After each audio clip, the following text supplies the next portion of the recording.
on, push off. Does your father know you're out with him? You sure? I'm sure. He let me marry. He's a mug. I'd have shot him.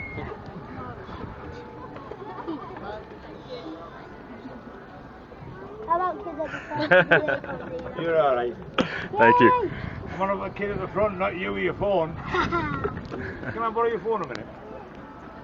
Last summer, halfway through a guided tour, a bloke stood like this with his mobile phone. I said, what are you doing? He says, my mother. So what do you mean, your mother? He says, my mother, she's listening. I said, where is she? He said, Minnesota.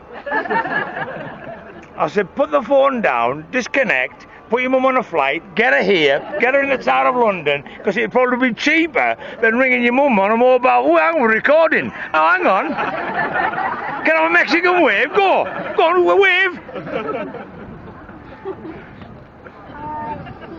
Now, if we hold this long enough, we'll keep the battery flat. Right, good afternoon, ladies and gentlemen. Pathetic. Good afternoon, ladies and gentlemen. Welcome to a Majesty's Royal Palace and Fortress, the Tower of London. My name's Alan. For this hour, so I'll be your guide to get to the Grand Monument. Look back over 900 years of history. Our story begins in the year 1066 when William, Duke of Normandy, defeated Saxon King Harold II at the Battle of Hastings.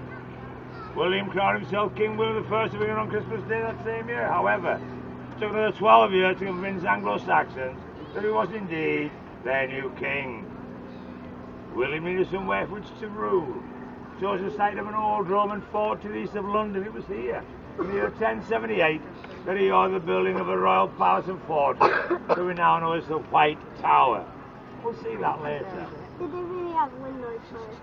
In the next 200 years, successive monarchs added to the defences. So we now have an inner ballium wall, the height of the two you see there, complete in the year 1220, that's 13 towers on it, and this outer ballium wall, complete in the year 1280, which has 6 towers facing south and the river. Now, ladies and gents, boys and girls out in the north-east of England, a strange accent for most of you, so I'd like to pause for a quick communications check. See if you have all understood me. Yes. How many towers have we actually got? One. 6 on the south side. I don't think it's a language test. It wasn't a language test, it's a mathematical test with a bit of history thrown in. Good afternoon, ladies and gentlemen. We're now about to embark on a very long guided tour. Please do keep up. There's one in the middle, 13 on the inner wall, 6 on the outer wall. 20. Thank you.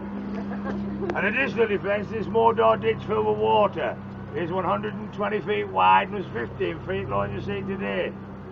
This was dug during the reign of King Edward I by the Dutch engineer, Master Walter.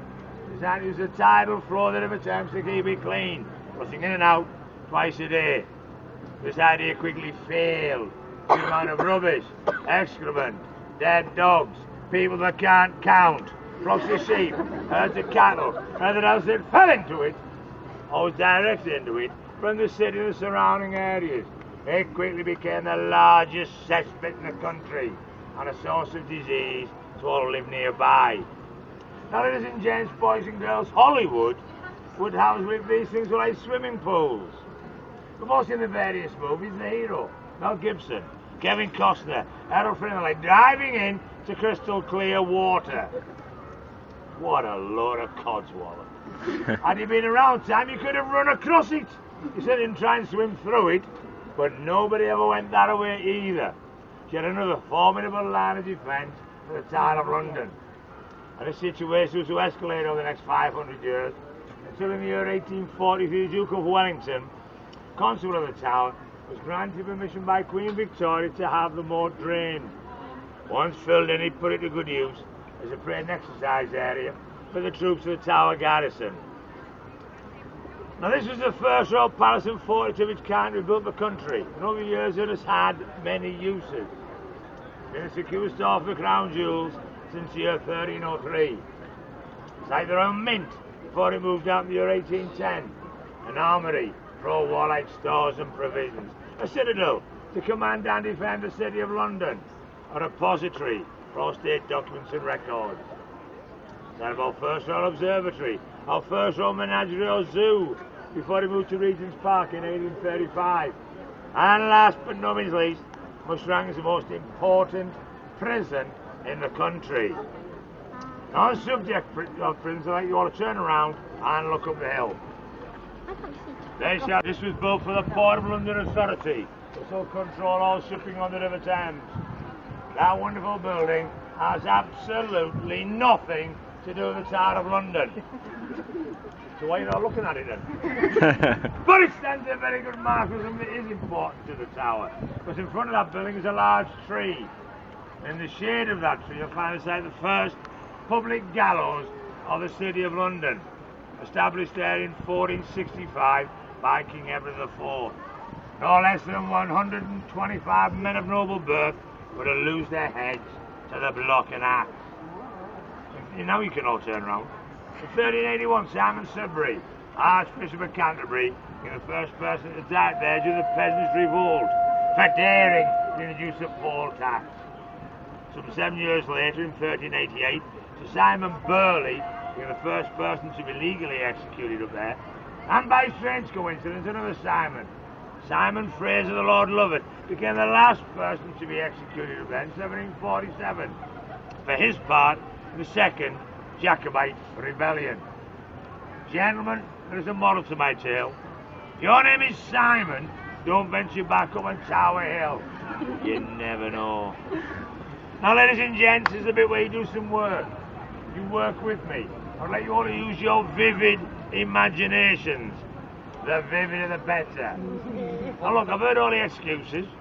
I'm jet lagged, I'm fed up, I've had a big breakfast, I've had a big dinner, I'm drunk, I'm hungover, I'm Australian. I don't care! Use your vivid imaginations and picture yourselves up there on day of execution. Gentlemen, you close your shops, your business is down. You've got the wife, family, picnic basket, flag and a beer. You've got up to Tower Hill to watch today's entertainment. That's exactly what it was in the old days. It's a real good sport here in London to watch some nobleman or other having his head lopped off.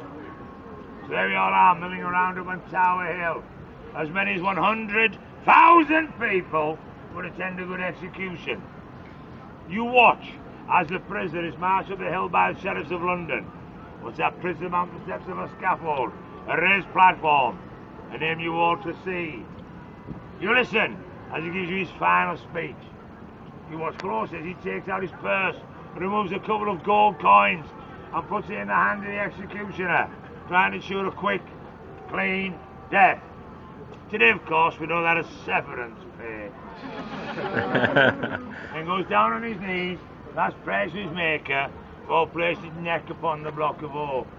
And you watch in hushed anticipation as the executioner raises up his axe and brings it crashing down, hoping to sever that head in one blow. He then holds up that severed and bleeding head for you all to see. Behold the head of a traitor! So die, all traitors! God save the king! And the crowd would cheer. I'm glad you were listening to me, because nobody else was. Do the words vivid imagination come to mind? Obviously not, so we'll do it properly. Come here. Come here, I need you. Come on, I need you. You're a volunteer. Nah, I want her. Where are you from? That's all right, come here, don't worry about it. You only die once. Yeah, wimp. Come here, young lady. Yeah, Czech Republic. You're not even good for glass these days. In good Hollywood fashion, and when you consider that last one a rehearsal, used to be supposed to be a crowd of one. You've got a short handle. See, you would have been better. I want you to see a crowd of 100,000 people. Let's see where the mayor is to the side of the river. Behold the head of a traitor. So die all traitors. God save the king. So pathetic. They obviously like you. The head is impaled upon a pike, chugging in first, and parade the streets of London, the London Bridge. Then when he crossed across the River Thames, that's displayed as a warning to all would-be traitors. Meanwhile, the headless boys return to town for a quick unmarked burial in the Chapel Royal of St. Peter ad Vincula. The room will take this guided tour, same will take these headless bodies. Do not slip on their blood. Your blood. What's your name? Ladies and gents, can I have a big hand from our lovely assistant, Erin, please? Enough! Before I enter the town of London proper, I took this building here, the Byward Tower. Derives its name from by the ward or by the word, because it is here every night of the year a secret password is still given to all persons requiring entry in the inner ward after midnight. When we pass under the archway, look up. There see hang there in the gloom the spikes of a portcullis, a Norman dropgate. This weighs over 1.5 tons. Dates back to the year 1326. That is the good news. The bad news is the rope holding it there also dates back to the year 1326. So we don't hang around whilst going underneath. And now allow me through. We shall enter the outer wards of the Tower of London.